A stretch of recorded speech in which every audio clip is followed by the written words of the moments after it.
Assalamualaikum warahmatullahi wabarakatuh. Halo teman-teman. Baiklah, langsung saja kalau kita memulai bisnis, ada satu pertanyaan penting yang harus kita jawab. Kenapa pelanggan harus memilih produk kita, bukan yang lain? Jawabannya ada pada value proposition.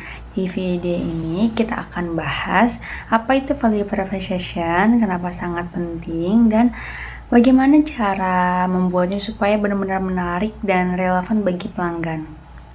Nah, apa itu value proposition? Value proposition ini adalah pernyataan yang jelas tentang nilai unik yang diberikan produk atau layanan kita kepada pelanggan. Intinya ini adalah alasan utama kenapa orang mau memilih kita. Bukan sekedar fitur, tapi manfaat nyata yang langsung dirasakan. Contoh nyatanya, Netflix dengan tagline, nonton kapan saja, di mana saja, menawarkan kenyamanan dan kebebasan. FedEx, slogan klasiknya, kalau harus sampai besok, pasti sampai besok. Menawarkan kecepatan dan kepastian. Gojek, suatu aplikasi untuk semua kebutuhan, praktis, efisien, dan hemat waktu. Kita bisa lihat bahwa value proposition selalu berfokus pada nilai utama pelanggan, nilai utama yang pelanggan dapatkan. Nah, kenapa penting? Karena ada beberapa alasan. Yang pertama itu membedakan dari pesaing, dari pasar yang penuh dengan produk serupa. Value proposition ini membuat kita menonjol, membantu pelanggan memahami lebih cepat. Orang tidak punya waktu membaca penjelasan panjang, satu kalimat yang jelas bisa langsung membuat mereka tertarik. Nah, menjadi dasar strategi bisnis dan pemasaran. Semua promosi, iklan, bahkan cara kita menjual dan berangkat dari value proposition. Tanpa value proposition yang kuat, produk kita bisa terlihat seperti produk biasa di antara banyak pilihan. Ibaratnya, kita jual kopi tapi tidak menjelaskan apa yang beda dari kopi kita dibandingkan dengan yang lain.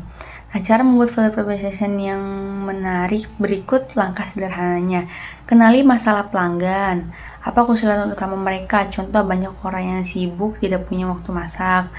Kemudian ada tunjukkan solusi, bagaimana produk kita menyelesaikan masalah itu. Misalnya, layanan catering sehat yang langsung diantar. Kemudian tawarkan keunggulan unik. Kenapa solusi kita lebih baik dari yang lain? Misalnya, menu dibuat oleh ahli gizi dikirim dalam waktu 30 menit. Kemudian sampaikan dengan jelas dan singkat. Gunakan kalimat pendek yang mudah diingat. Formula sederhana bisa seperti ini. Kami membantu target pelanggan yang memahami masalah dengan menyediakan solusi manfaat atau manfaat utama. Ini contoh nyatanya. Untuk profesional sibuk yang tidak punya waktu memasak, kami menyediakan makanan sehat dan segar langsung diantar ke rumah.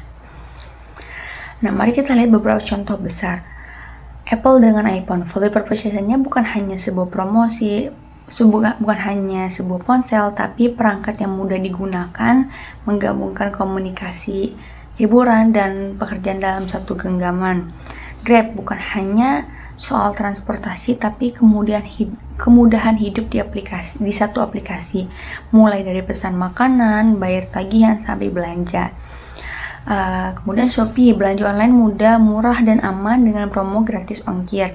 Fokus pada harga dan kenyamanan. Semua contoh ini menunjukkan bagaimana perusahaan sukses menjalankan nilai dengan singkat tapi kuat.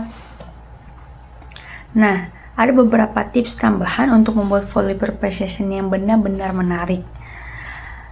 Pertama, gunakan bahasa pelanggan, bukan bahasa teknis. Lalu, fokus pada manfaat, bukan hanya fitur. Misalnya, jangan bilang baterai 5000 tapi dipakai seharian tanpa khawatir kehabisan baterai. Nah, kemudian ada uji coba value proposition ke audiens kecil. Lihat apakah mereka langsung paham dan tertarik. Jadi, menciptakan value proposition yang menarik berarti memahami kebutuhan pelanggan, menawarkan solusi yang jelas, menunjukkan keunggulan unik, dan menyampaikan dengan bahasa yang sederhana. Nah, ingat, kalau pelanggan langsung melihat nilai dari apa yang kita tawarkan, mereka akan lebih mudah memilih produk kita. Mungkin cukup sekian yang bisa saya sampaikan. Terima kasih. Wassalamualaikum warahmatullahi wabarakatuh.